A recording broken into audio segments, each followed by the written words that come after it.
the answer is very important. A lot of times these patients, patients with diabetes, they tend to have renal failure. They tend to have a lot of other comorbidities. So each individual problem like diabetes or kidney disease is by itself a big problem in terms of developing peripheral vascular disease. So when you have patients that have all three or four or even additional, coronary artery disease and all those things, it compounds the issue even more and multiplies the risks tenfold. And so a lot of times, just like with heart disease, that stuff kind of creeps up on you and you don't find out about it until it's too late, until there are major blockages and things that become very difficult to manage without very involved in risk, taking large risks in terms of revascularization.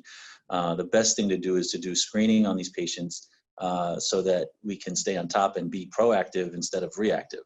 If we start to get baseline ideas of what the vascularity is to limbs and even in the heart, same thing with getting a stress test, in a cardiologist's office, the same thing we do is sort of evaluate the blood flow to your limbs to make sure that if there are things that are developing, we can sort of stay on top of it and see how it progresses and sort of react to it. So it's very important.